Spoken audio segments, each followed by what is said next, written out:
The Indiana Pacers find themselves down in a 1-0 hole, throwing away both a win and the ball many times in that game as they committed 21 turnovers for 32 points off of turnovers to the Boston Celtics.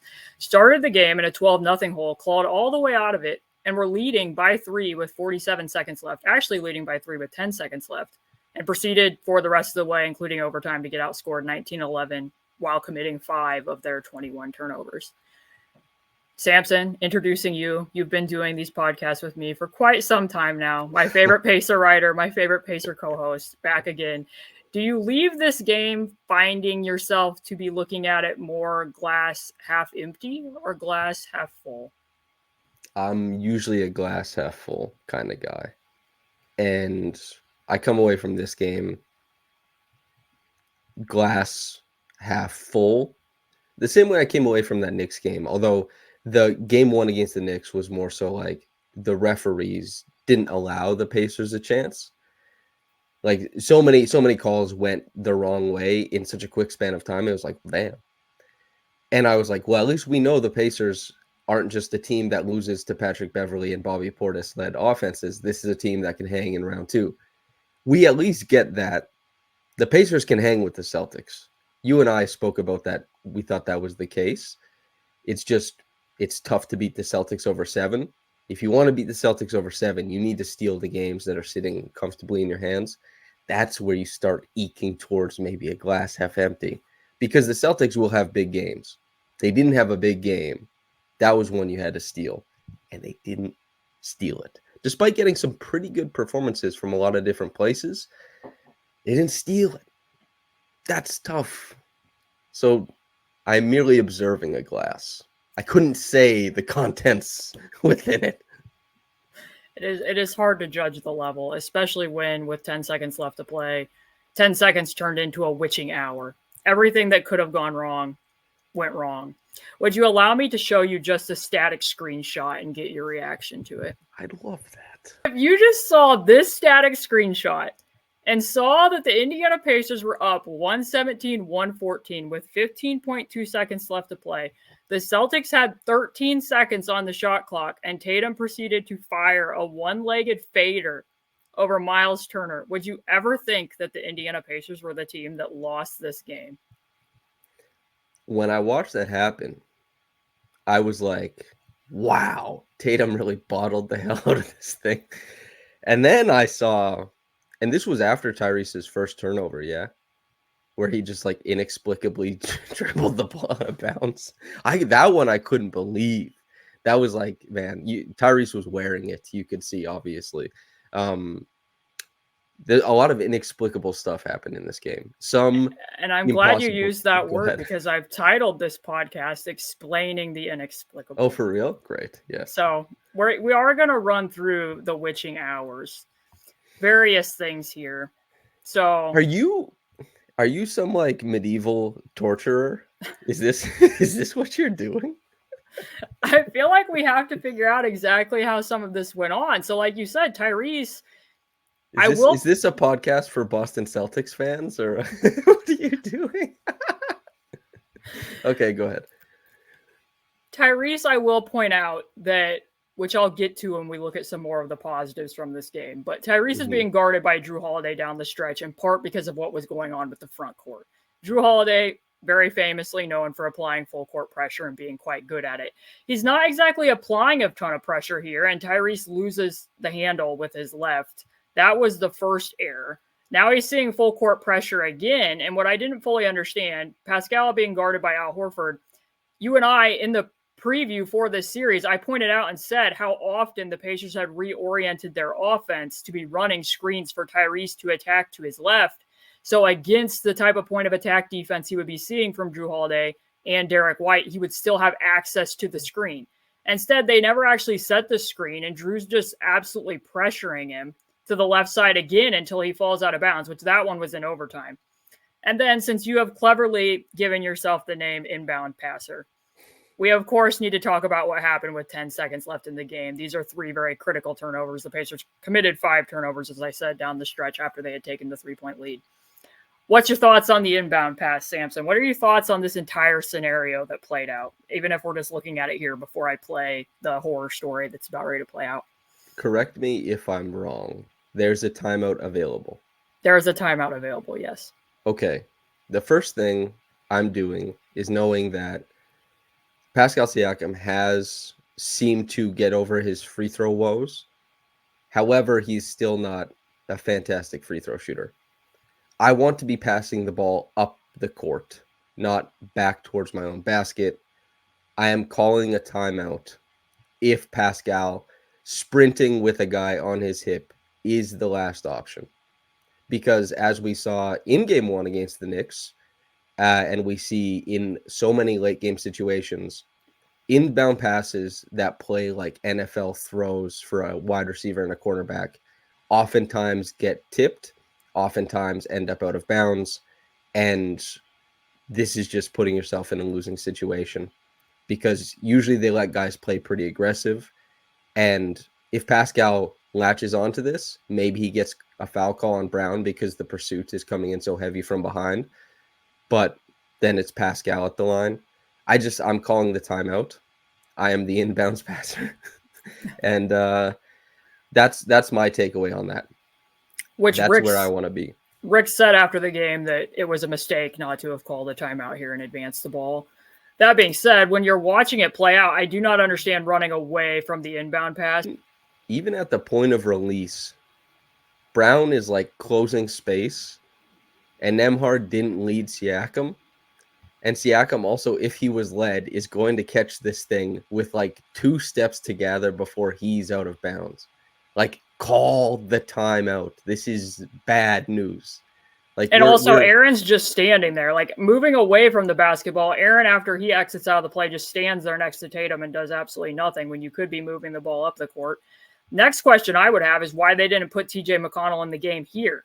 Why wouldn't you want as many point guards on the floor as possible to be handling it? If you weren't going to advance it and you wanted to use clock to bring it up, I don't really understand why they didn't just put TJ in for Miles or Siakam right then, because they were going to put him in on the final inbounds play for Boston anyways.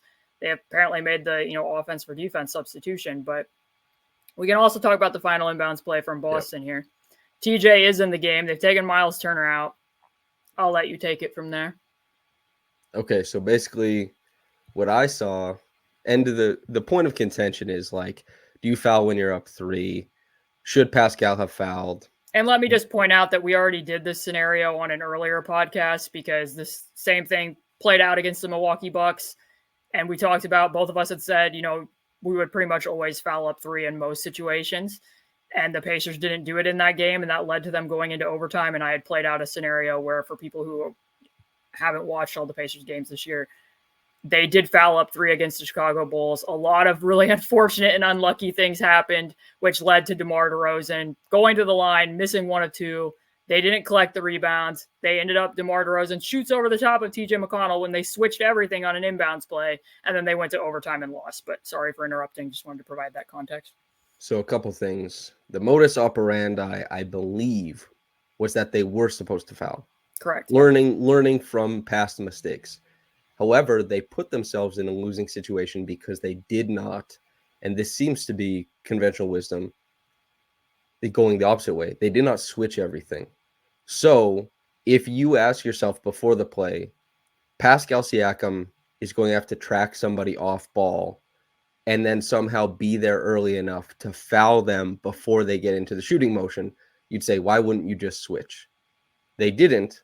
Pascal got there too late, and he wasn't in a position to foul before the shot went up, i.e., there was a 4-point play risk.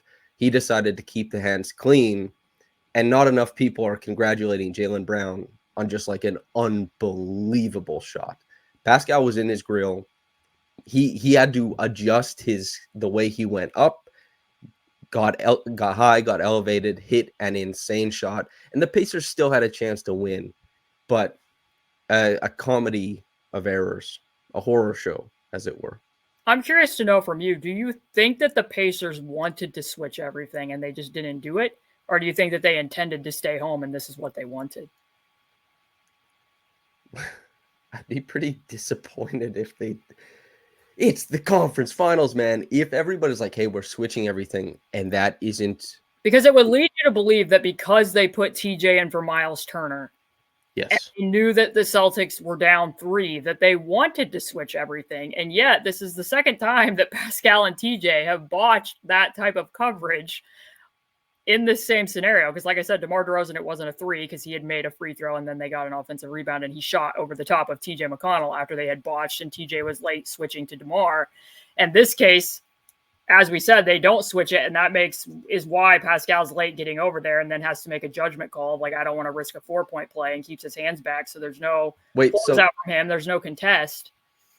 I watched that, and I think that's TJ probably.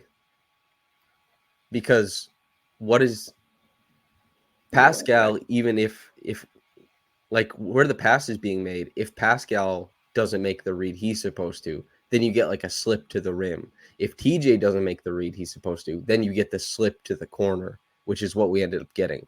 You don't really care about a slip to the rim that much. That's why Miles isn't out there on the floor.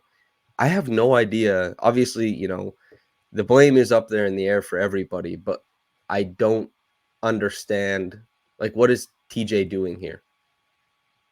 Yeah. TJ, what is going on? I have an idea based on something else that we're going to see that the Pacers did throughout this game. But point being, too, is that, as I said, they were late switching to DeMar DeRozan in that game against Chicago, but TJ was never going to contest a pull-up shot from DeMar DeRozan from mid-range anyways. How much of a chance did TJ really have to be contesting a pull-up 3 from Tatum or Brown in this scenario? Well, that doesn't matter if you're sticking everybody switching and fouling before, I guess. You think they're going to have a better chance of fouling if TJ switches this? Well, yeah, he'd be there on the catch. Like, that's why Pascal couldn't. I still think even if it's on the catch, that it's still going to be dangerous to go ahead and foul that in that scenario when they're right there. Well, it's easier than catching up from 8 feet and then trying to do it. For sure. This is, maybe I'm coming off a little bit too hard on some of the guys, but maybe it's less about the blame and just like, this is a mess. And they lost. I think it's about the fact that there were this many errors in this short of a period of time. If this right here had just happened as an isolated incident, I think you could probably look past it because at least, like I said, Pascal did use the judgment to not go ahead and foul Jaylen Brown in the shooting motion from 3 and potentially risk the 4-point play. Let's flip to what the Pacers did on their inbound play. So, as you pointed out, give Jaylen Brown credit because making these types of shots, drawing up ATOs, very hard to do. Very hard to convert in these types of scenarios. So here we are, static screenshot again, just to point out for people as I let this run a little bit. Pascal's being guarded by Drew Holiday. Andrew's being guarded by Al Horford. They put size on the inbound passer. Tyrese coming toward the ball. Pascal kind of doing what we had seen in that Bucks series when I asked you, what exactly do you think they were running here when they basically just threw it to Pascal in that same spot? It was just a bounce pass, and he just kind of chucked up a shot over the top of Chris Middleton. So what are your thoughts on this end-of-game play from the Pacers and what they ended up getting based on what else we had seen in this game and how they got to these matchups at this point in time? Seems like there's 2 options. One is you get that wide screen with Tyrese if he gets the ball going right. The expectation is probably that he can get to his step back if the switch comes a little bit late or if they play it straight ahead. Or you go to Pascal the same way you did in the Bucks series, only there's way more time on the clock and he can actually probably wiggle to, rather than 21 feet, we're looking at maybe more so like 16 or 15, if I had to guess. Not all that bad, but obviously it's not that good. And it was a big step out on Tyrese, and obviously it didn't go well at all. I have a lot of questions about it because Miles spent the entire second half of this game being guarded by Boston wings. He was either guarded by Jason Tatum or Jaylen Brown. They had to have known that if Tyrese goes off the screen to his right, that the Celtics are going to switch it out, which means Tatum's going to be on ball.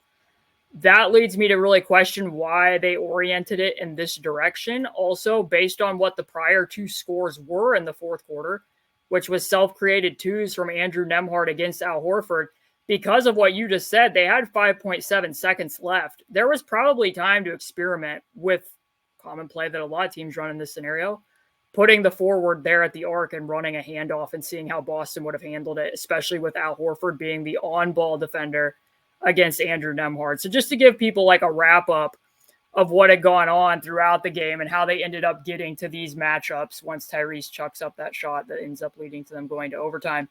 To start the game, the Celtics played it pretty traditionally and kept Al Horford in drop. That allowed, as Samson pointed out in the first series of this game, the agrarian economy of buckets was in a good position.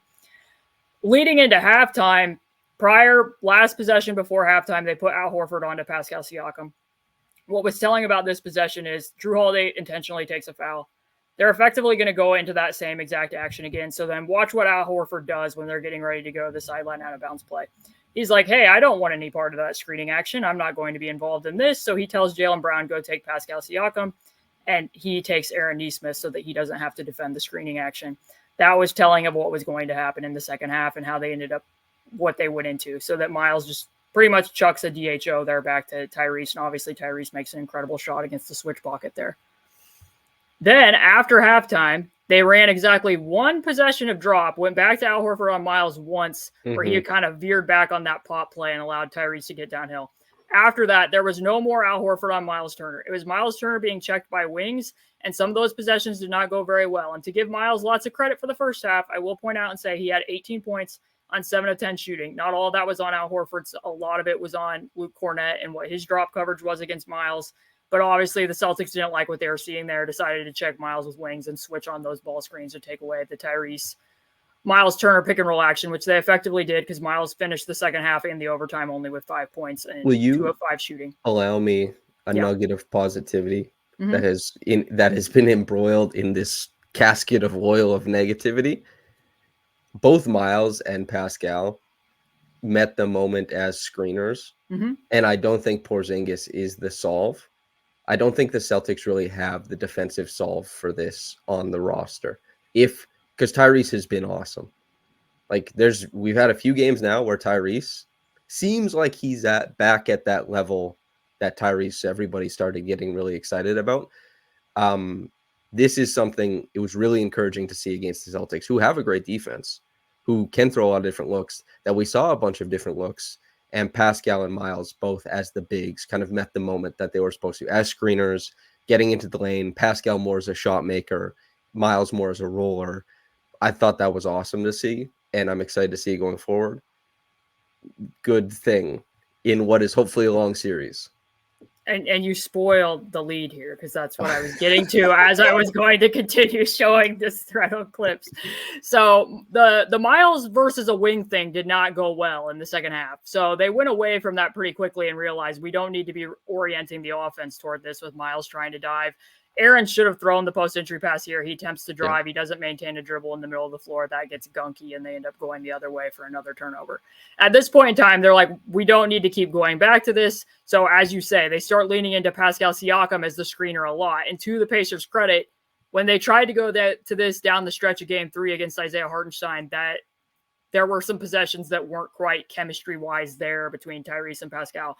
Pascal was the most frequent screener for the Pacers in this game. He set 29 screens. The Pacers' points per chance was 1.154 points per chance out of those actions. One of the best developments of this playoff run, quite frankly. Really very stellar. So he was able to pop and get to that free throw line area over and over against Al Horford, especially here late in the fourth quarter. Some of these are directly into the roll. Sometimes he does size up Al Horford a little bit and ends up making several shots at the nail out of what virtually becomes isolations.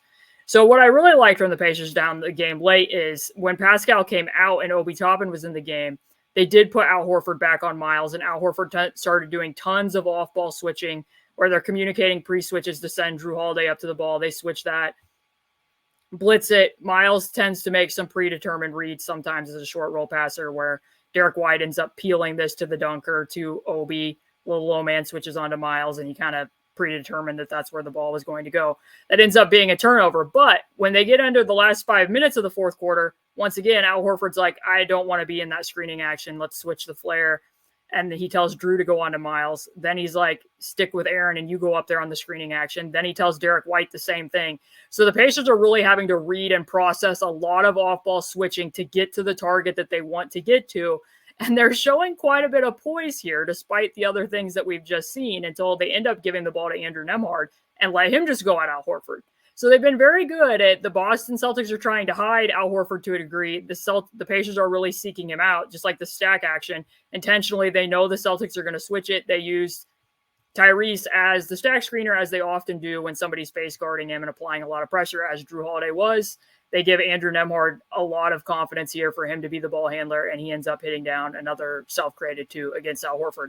That is in part why, because I agree with you. I think there was a lot of positives there in how they navigated all those cross matches from Boston, who stood out to be the hero at the right time when they needed him to be the hero, up until, like I said, then you get to this final ATO and you know what those matchups are, and you know that the stuff with Miles being defended by a wing wasn't working for you to the point that you pretty much completely went away from it until you absolutely needed a score. And that's where you put the screener, who you knew when Tyrese was going to attack that he was going to want to attack to his right. That was just very questionable for me. It's tough game of basketball. It sucks to see 98% good things undone by like 2% of just god awful things. Not fun. And that's why I wanted to roll that entire film, because there wasn't a lot after everything that unfolded that quickly over roughly, a 5 minute and 10-second span. I did want to remind people that when I asked, is this glass half empty, glass half full? I do agree with you that if you sub Kristaps Porzingis into a lot of those positions, this is why I said that I thought that the 5 spot and who plays the 5 spot and who the 5s were going to be guarding was going to be the most fascinating aspect of the series, because they're going to move Kristaps Porzingis around just that much. I think they're going to be even more determined to keep him on the court because they're going to want the offensive versatility and perhaps the ability to throw the ball into the post to Porzingis. But in the sense that the Pacers, like I said, they were able to find the loose string in the web and not only locate it in a reasonable manner, but also pull on it and, be going from, hey, Tyrese Miles Turner pick and roll to Tyrese Siakam pick and roll to, we're going to trust our second-year player, Andrew Nembhard, who's a two-guard who can run offense, to now go at Al Horford.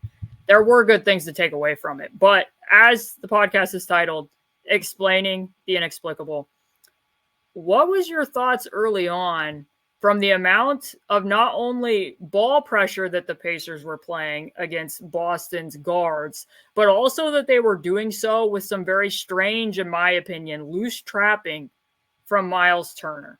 So like right here, holding him back to loosely trap Jason Tatum at three-quarter court and then letting Luke Cornett get loose. Obviously, Pascal is probably not as quick here as you want, stepping up to the ball. No rim protection because your rim protector is trapping 75 feet from the basket. And that wasn't just an isolated incident. This happened multiple times where, again, a three-quarter court trap. Miles isn't even doing anything. That's not even a hard trap. He's automatically running out of it and then having to get back to the rim, which that one turned out okay. That actually what ends up going wrong here is some screening stuff between TJ and Ben, where Tatum was used heavily as a screener in this game. But here's another one where you're using full court pressure with Obi Toppin, expecting him to get back, and now there's a confusion to the point where Miles has to shove him to Al Horford as the trailer. Did you like the three-quarter court trapping from Miles Turner and Obi Toppin? I think I kind of like it on Tatum.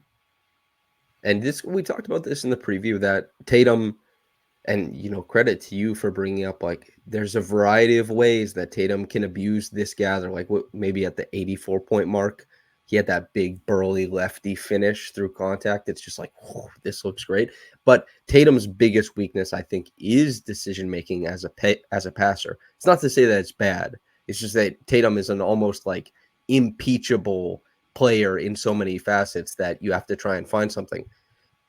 We saw the one where he made the read to Derek White. He almost threw that out of bounds, and it was the wrong read. I don't mind it so much. I don't know if there's a few players like Drew, I don't really like it. I expect Drew to kind of like navigate that. Tatum, seeing it every once in a while, maybe not that bad. And Cornett, I think the problem there was the back end of the defense a little bit more. Like, that shell has to be a little bit tighter. If you're trapping like that, I think what you are saying yes to is like pressure, a long pass out to the three-point line that you can recover to, not pressure we allow the middle of the floor in a numbers game that is going to get all the way to the rim. So I thought it was the back end that failed there. Maybe I'm not seeing that correctly, but in part, the back end's failing because your best rim protector on the roster is 75 feet from the basket. Like, so what I'm thinking, right, is like you drop down to Derek, I believe, who is behind Siakam. Siakam steps up quicker, and the ball's going out above the break. The guys who are trapping are in a better position to recover above the break rather than having the guys at the bottom recover at the rim, maybe, is kind of what I'm thinking. Although I'm thinking I would just much rather trap with somebody else on the roster rather than your center and expecting this amount of pressure from Miles Turner and Obi Toppin. Because I can tell you that they went to this heavily. The only other time I've really seen them trap this much with the bigs was last year in Dallas. They did this consistently against Luka Doncic because they don't have a matchup for Luka. They trapped at 75 feet with Miles Turner when Dwight Powell in particular was the inbound passer. They were effectively, they would face guard Kyrie, they would three-quarter court trap Luka, and they were effectively forcing the big then to have to get the ball back as the inbound passer and be able to do something in space. And they did it like 16 times in that game. It was heavily done. And I evaluated all of it, and I was like, some of this isn't, I can understand the thought process, but then it was a lot of what we saw here where you're talking about those rotations on the back end. It puts people who aren't used to having to do those type of things. Pascal, you're expecting more of, but there was possessions in that game against Dallas where, okay, now Tyrese is your rim protector. Because Tyrese isn't the person trapping Luka, and Tyrese isn't the guy face guarding Kyrie. So now he's the low man that you're going to have to step up and stop the center bringing the ball up the court. Like, it just kind of puts people in an awkward position, and they were getting overwhelmed. And Boston actually scored more efficiently in transition in this game than the Pacers did. They scored 144 points per 100 transition plays in this game. The first 18 points of the game was a big swing factor. And to be fair, it wasn't all because of this. There was other issues going on in transition. That even after the Pascal scored at the bucket the first game, and it seemed like he was supposed to get Tatum, but Tatum was already leaking out and nobody picked up Tatum. And then there were the 2 turnovers that Brown got the dunk on, and it's just sloppy play boosting transition numbers. But perhaps I'm being a little bit too empathetic to that, to trying to understand that process. I'm glad you said what you said about Dallas and having seen this before. I've not seen this before from the Pacers. And if it's been that, if I'm reading saying oh, maybe something could work here, and you're going, no, we've seen a lot of it, it doesn't work well, then I'm happy to lean on your expertise. Let's talk about the Tatum coverage overall in addition to the trapping.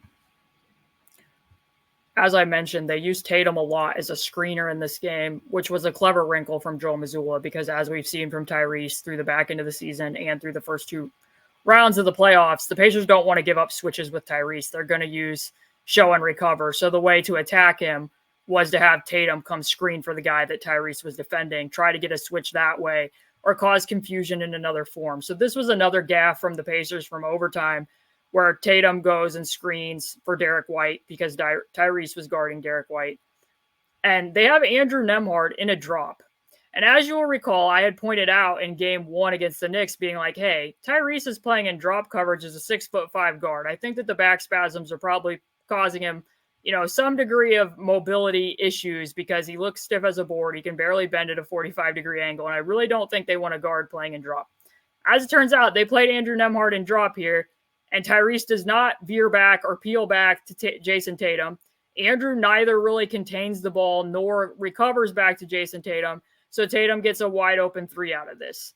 I think most people looking at that probably think that the Pacers either should have switched it at the point of the screen, which would have meant that Tyrese automatically goes on to Jason Tatum on the perimeter, or that it needed to be a quick show and recover, but that would have been unique for Tyrese to have handled as the on-ball defender. He's used to doing that when he's the screener defender. Or, as I said, they could have veer back switched it. What do you think about that defensive coverage from the Pacers playing Andrew Nembhard in a drop in overtime, or playing guards in drop period, I guess? It's kind of like what you and I talked about years ago.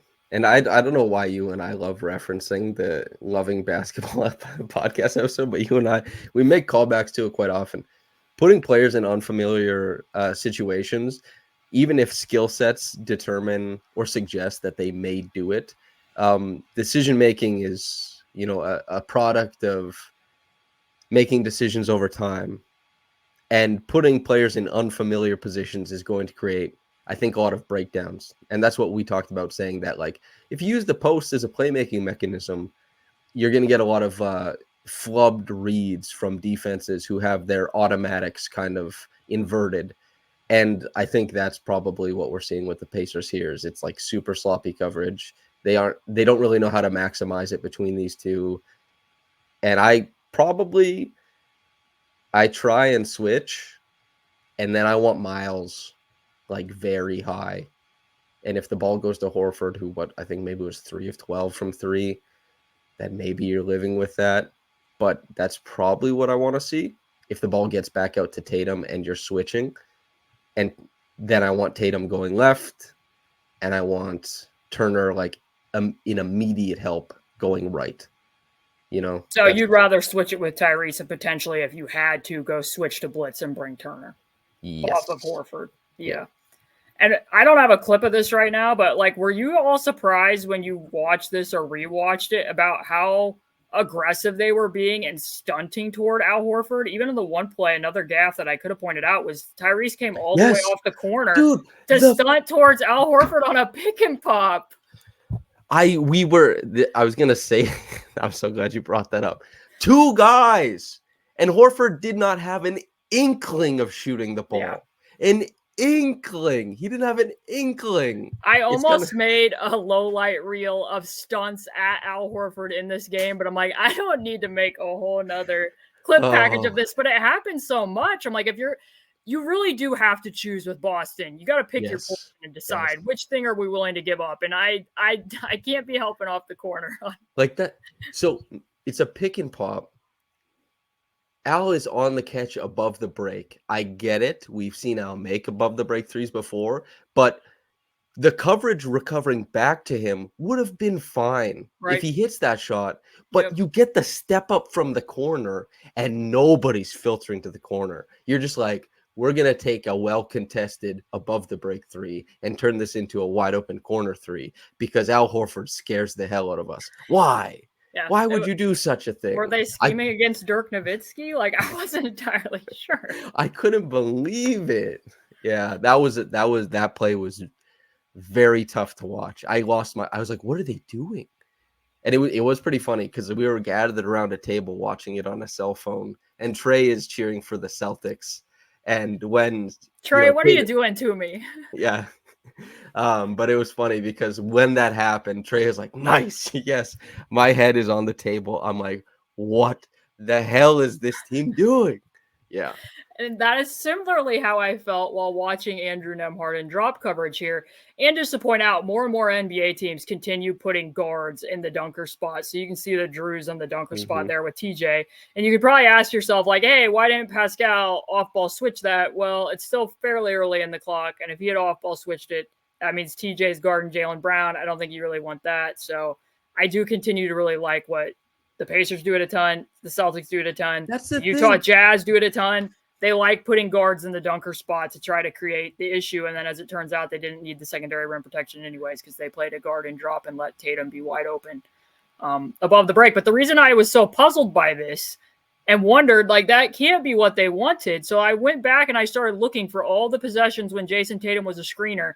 They went to Jason Tatum as a screener like 3 or 4 possessions in a row in the first quarter when Ben Shepherd was guarding him. And I was like, lo and behold, apparently they did want to play guards and drop. The difference being, though, is as soon as Peyton Pritchard comes off this side pick and roll, Tyrese immediately veers back to Tatum. Yes. So at least the pick and pop is covered. But over and over again, the Pacers legitimately were playing their guard and drop. Like here, he's on the ball. They give up the pocket pass, and then Ben Shepherd ends up fouling Jason Tatum. Likewise, again, Ben Shepherd and drop. Peyton tries to use a hostage dribble. They end up switching that one where Tyrese then went with Peyton and Ben. Or no, my bad. They did not end up switching that. I still don't love that look. I don't. Like I'm very confused by it, but they did. I have not seen them play guards intentionally and drop with the exception of this game. Oh, That's why this is why I wanted to get your impression of it. So I apologize to people, but we need to talk about this too. Caitlin, I'm not even a Pacers fan, and you're torturing me. Well, I'm sorry, but these things must be brought up. So at this point in time, Aaron Nesmith had fouled out in overtime. I would also like to bring up and say that really quick, before I do that, I never showed you the last possession of Miles Turner providing inexplicable pressure against Jason Tatum. So this is Luke Cornett setting a screen for Tatum at the logo, and Miles Turner is up at half court to trap that. Tatum rejects it, and then Aaron Nesmith has very little hope of stopping Jason Tatum going downhill.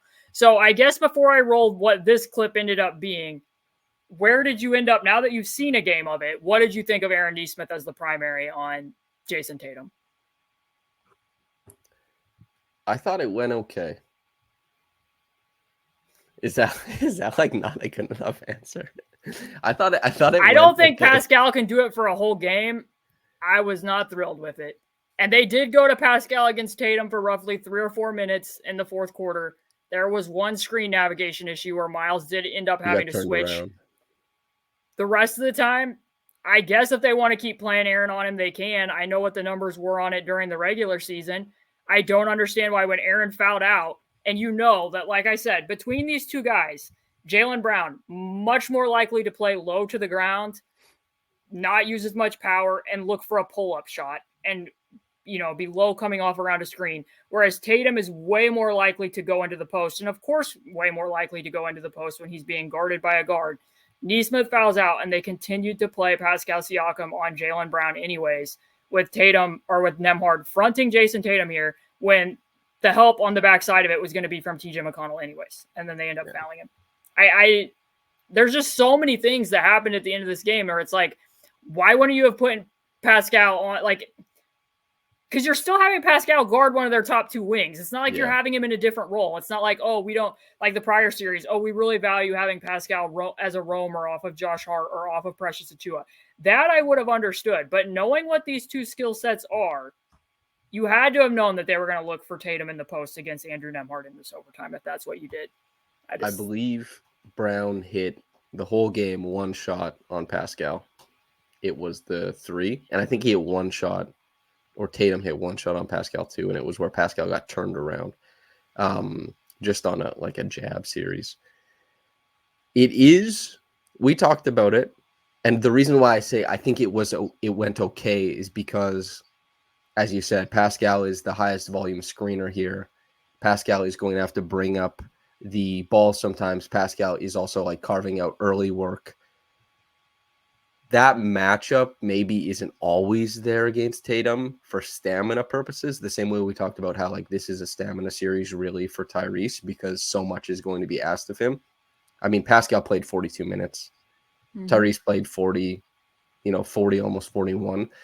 These guys, you don't want them to be leaking oil. But I do think generally, Pascal probably is going to do better on the whole. It's about finding the right balance of how it affects the whole game, though, both sides of the floor, or the one floor, as it were. That's why when the choice was removed from you, I think it should have been rather obvious. That's funny. Yeah. Tough. And they played pretty well. A lot of things went right, and we just have to focus on all this negative stuff. But you know what? Things to clean up. So, yeah. What do we call it? Wins and lessons. It's not a loss. This is a bunch of lessons. There's a lot of that in Toronto this season. I can tell you that much. Was it a 16-game losing streak? We're learning a lot, fellas. A lot of lessons going around. The bench aspect of this, what you just said there about Tyrese and Pascal playing as many minutes as they did, and that being a departure from the prior 2 rounds. The way that Boston attacked the Pacers bench right away was something else that the two of us had previewed, in that as soon as TJ came on the floor, they pretty much in quick order went to the 2-1-2 zone with Drew Holiday in the middle of it, where Drew, basically he's responsible for taking all cutters in the middle of the Boston's 2-1-2. He virtually roams and plays man at the center of that, and he's just allowed to quarterback and call a lot of audibles within that. They did this during the regular season. Several teams played more zone when TJ gets on the floor because it's easier to keep him out of the paint theoretically against the zone than playing man. They were trying to play Isaiah Jackson and Pascal Siakam at the same time during these minutes. Once they went zone, the Pacers left Isaiah in for exactly 2 more possessions. Then they subbed Isaiah out and tried to play Jalen Smith, and Al Horford gave Jalen Smith work defensively in pretty short order. So Jalen played all of 50 seconds. So by halftime, the Pacers overall went 3 of 9 against Boston's 2-1-2 zone. And I actually thought Boston could have been even more timely with it, which they ended up doing after halftime because Luke Cornett was getting roasted so bad by Miles Turner in drop coverage that they then ended up pairing the 2-1-2 zone minutes, not only with when TJ was on the floor, but sticking in it more often when Luke Cornett was out there as well, so they could play him at the bottom of the 2-1-2. The Pacers did not score particularly efficiently against this, although I did really like this read and play by Obi Toppin where he got off the ball. And then Boston a lot of times will morph to man out of this zone when the ball breaks the free throw line. So that allows you just to go back to man. So when Obi goes up there and screens, then he gets to go back at Luke Cornett in the drop coverage. That overall went pretty well. But in effect, like this type of defensive coverage really impacted what the Pacers ended up doing because they shortened their rotation by my eye, largely because of it, because they didn't want to play Isaiah and Pascal against that type of coverage. They tried to play Jalen, and it did not go well because Jalen, in theory, is at least capable of stepping out to three against the 2-1-2. So they end up playing a shorter rotation. Tyrese and Pascal end up playing more minutes, and it also provided a means of Luke Cornett not being completely, undone as he was in the first half, if they want to keep playing Luke Cornett, I suppose. It's very polite of you for you to watch all these Pacers games, to know the previous coverages, to say them in the last podcast, and then to say what you and I covered, to act as if these insights were both of ours. It's very polite. What we talked about using disguised flares. We talked about a couple of the Pacers zone busters. From a structural point of view, do you think that there was anything they could have done differently to not go 3 of 9? I wish I had a compilation of I call it ghost flare boomerang step. I think they call it sideline. It's actually just a special that they've run. Yours sounds cooler. A long time. Yeah, I clipped every time they did it, and I was blown away that season when Sabonis and Karis LeVert and Miles were all still on the roster starting together with Malcolm Brogdon, at how frequently they got good shots out of it, even if they didn't always make the shots. And like I said, they ran that against Boston, not knowing that Boston was going to play the zone. And the flare aspect of it, when the ball effectively gets swung around the 3-point line, and then the player will set, like you're saying, kind of that false flare action, they'll cut. It ends up being pretty effective against zone. And also then the ball gets reversed back to the original side of the floor for TJ to go off a step-up screen. That's going to allow TJ to get into the teeth against the zone. And if you can get the ball below the free throw line, then you can at least go back to going against man once you know that this is what Boston was doing. You could tell for the Pacers, which I hadn't watched a ton of Celtics games ahead of this to know how often were they playing two types of defense on the same possession throughout that. But if you're a player playing against it, it's definitely making you think about, what the heck, what was I just facing there? For the Pacers, now that they know it, I think it's all about, they have one of the highest drive rates in the NBA. They have one of the highest drive rates during the playoffs. Sometimes those drives aren't as deep as you would necessarily want them to be.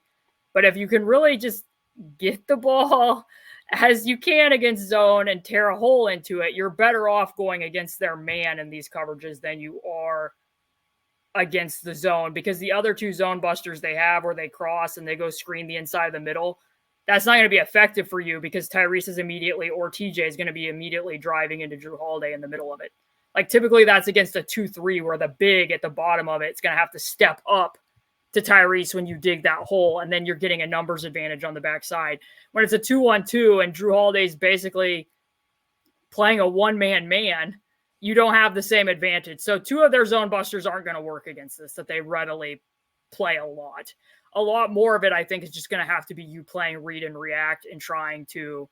Benedict Mathurin would be useful in this matchup for this reason, just being very predetermined almost and showing a lot of determination. And we are going to drive the basketball and trying to rip holes in it potentially by using a flare screen or screening the outside of the top so you can get the initial drive and then go against the man coverage. Everyone thinks you just have to shoot against the zone or like flash middle. Sometimes you got to drive middle. I love the guys who get into the teeth. Yeah. And to be fair, if Pascal's the person who's being guarded by Drew during these minutes when it's Pascal with the bench, then you can do some of that probably where you can throw it to Pascal in the middle of the floor and let him try to go to work against Drew, but he wasn't out there for all of this. Yeah. So they also that was something that went pretty well too. The Pascal aspect of it. He missed some shots in the first half, but the Celtics throwing extra attention at him usually went poorly. There's some shot making that is required by the guys working off of Pascal there, but the ball left his hands quickly. When he was left alone, it went okay. Maybe not against Tatum, but I still think they did double. He was on Tatum late on a post up, and they did send extra help. There's a reason the Celtics don't feel that, some things went well, but they're not super comfortable with any of their coverages on Pascal. Probably.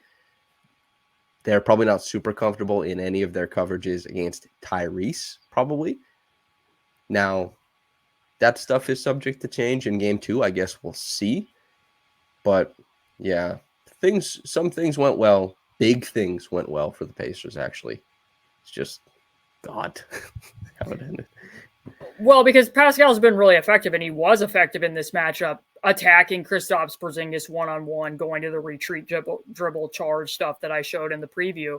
But it really was a stride because there has not been a lot of Tyrese, Pascal Siakam pick and roll actions in the playoffs or this season. So to see them get that efficient of scoring out of that, I think definitely a positive to take away. There's 2 things that stand out if you're thinking about this Pacers, not just in the playoffs, but going forward, assuming Pascal is coming back. Obi, I think, has looked awesome. Obi, these playoffs, Obi, I think, has been just phenomenal.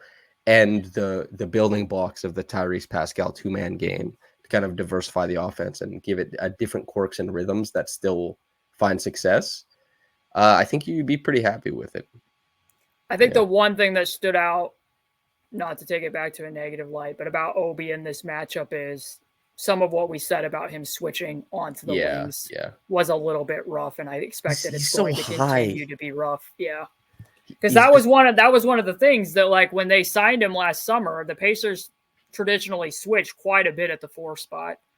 And I was like, he didn't switch with the Knicks because the Knicks don't switch at the 4 spot. But one of the few games where they showed some switches is against teams with elite playmakers like Tatum and Brown. So I watched some of it, and he has a tendency to get stood up. And like you said, he's just very angular. That's what makes him so tremendous at running in straight lines and why he has some trouble with backward mobility when he has to change angles. Yeah. So that aspect of it was a little bit dicey at times, but this just being the first opponent that led to the Pacers not only playing a shorter rotation, but playing their top guys this many minutes. And of course, some of that has to do with the fact that they played in overtime. Tyrese and Pascal were naturally going to play more minutes because there were more minutes to be played. But I just thought it was curious that the zone impacted it that much. But anything else that stood out to you from what we witnessed in this game? Oh, there probably should be one other thing pointed out because somebody sent me this on Twitter. Lots of people asked me about it. The Boston Celtics attempted 30 free throw attempts and the Pacers attempted 10. That won't be static.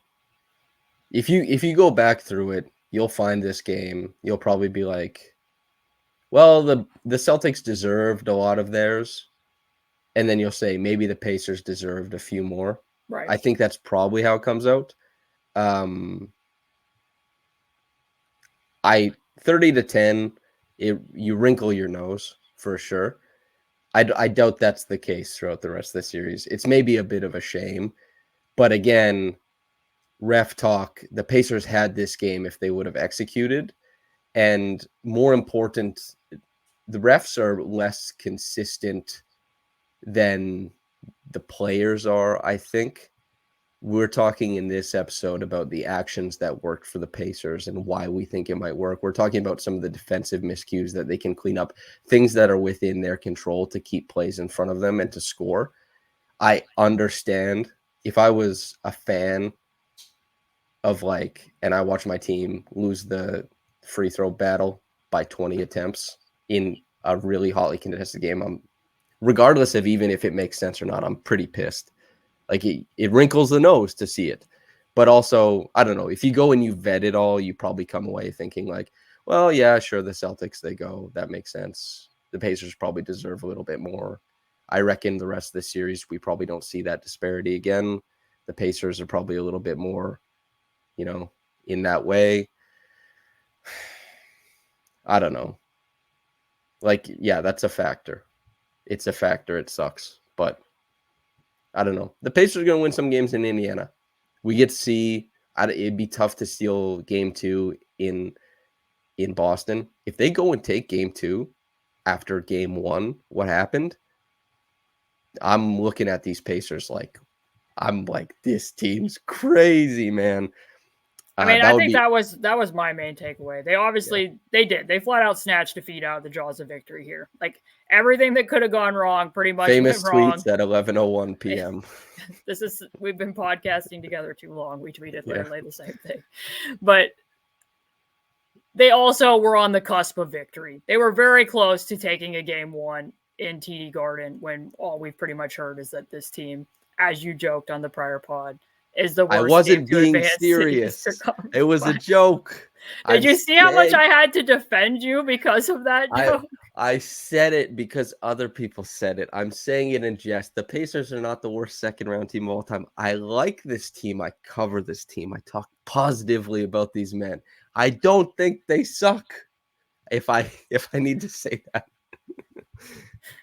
I thought that much was obvious, but I did defend you against the allegations. Chivalry is not dead. Thank you. Exactly. Yeah. On the Boston side of things, how good would you be feeling if you were watching this from Boston's perspective? And do you think that they left any meat on the bone here? I would feel really good because I know that on a given day, my team is probably the better team. My team has been groomed for years as the better team. My team costs more money. My team has more accolades. My team has all this. My team also has way higher expectations. And we stole game 1 that we should have lost. That's how I feel. But also in the back of my mind, I'm like, damn, the Pacers, they score in different ways, and they were there. And the Pacers, I don't know if they keep showing up in that way, but they could. That's if I'm stepping into the mind of a Boston fan. I think that's where I am. You can't feel bad, but also you're probably like, oh, wow, everyone told me this Pacers team sucked ass, and here they are.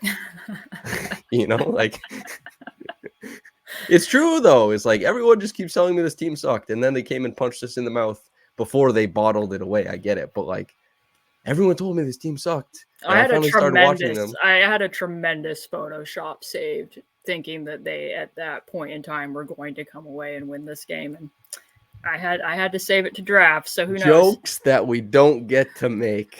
Yeah. If I was Boston looking at this, I would probably think to myself, what they did just before halftime, I would probably look at more. I would probably be putting Al Horford onto Aaron Nesmith more often.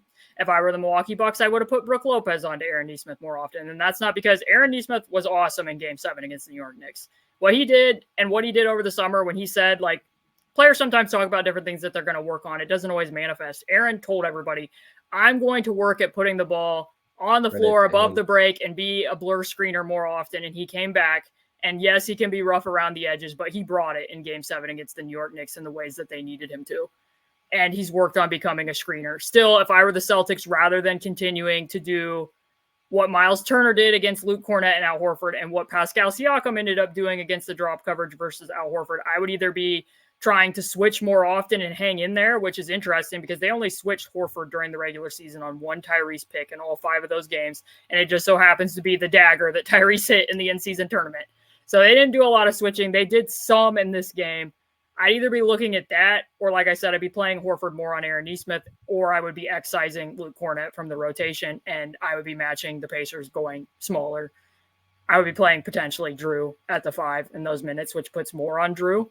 Yeah. And the reverse of that, to point out what you said, during the few span of minutes that Pascal was guarding Tatum in the fourth quarter, the Celtics were like, okay, well, we're not going to use Tatum as the screener quite as much right now. Like, Tatum, you're going to chill. There's more length on you. Now it's Drew Holiday time. And it was like, they just always have a different advantage that they can find. So it was like Holiday. It was Drew Holiday backing down Ben Shepherd. It was Drew Holiday going at TJ McConnell. It was Drew Holiday going at Tyrese Haliburton. And it's like, and in spite of it all, the Pacers were still in position to win this game. Even though I watched all those different things. And like I told you, this one game was like an entire series of one game by comparison to the things that we've just watched. And I expect that to continue. We had lots of things to break down here and talk about today. And hopefully people lasted through me pointing out. I thought it was necessary to go through like, hey, some of this stuff is highly questionable, but also after you listen to it, I hope that you see that I do think that the Pacers did a lot of things well in this game and that they positioned themselves to be in position to win it. Two things. Okay. Just because you talked about Nesmith, I would also like to give flowers too. 3-point shooting, it swings. He's at 29% on almost 5 attempts throughout the playoffs. It's not been dropping. He's shooting 63% on his twos. The mid-range pull-up has been there. He's been able to like punch gaps, get to the rim. He put them up 111, 107. He finished at the line. We've seen him make big free throws. I like Aaron a lot. And I think he brings it. He doesn't always go perfect, but he brings it game to game. And then secondly, what you won't get from us is blowing up on players and talking about them in an insane way. We will attempt to understand the point of view. We will talk about it in a respectful manner. And hopefully we all come away knowing a little bit more about basketball. And hopefully it's entertaining at the same time.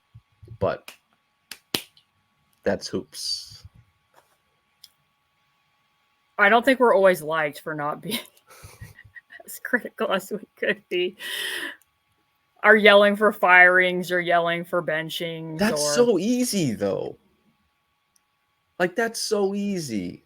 You know, I don't know. That's like the thing about being somebody who makes something for consumption is like, do people value what they say, or do they just think like, I like when this person says something that validates what I'm saying? Is like, one thing is like you're a person. The other thing is like you're a content, you know? So it's, if you just want people to say if you just want to see people with platforms echo your sentiments. You know, what's interesting about that is I don't think a lot of times that I always, not that I strive to be a contrarian in some way, but I don't think I always echo the fan base or always have my finger on the pulse of the fan base as much as I should, because just so that people know my process, I literally don't look at what anyone is tweeting about these games while these games are happening. I did see Samson's tweet because I just thought it was funny that we both literally tweeted almost the exact same phrase at the exact same minute. But I have not even been reading, and I think Samson, for my money, is the best basketball writer out there. And he's publishing things. He's publishing things on my website. Let me explain what I want to say. He's publishing things on my website. I am literally the person publishing them, and I'm not reading them until after we've recorded these podcasts, because I want to go into it and have it not be derivative of what he's written or derivative of what's out there, and to come with it with what my eyes are seeing. And that's what I'm telling people. So that's just the process. Cool. Game 2 should be fun. I'm excited. Way to duck those compliments. We'll be back after game 2. I'm like Muhammad Ali, man. All right. Bye-bye. See ya.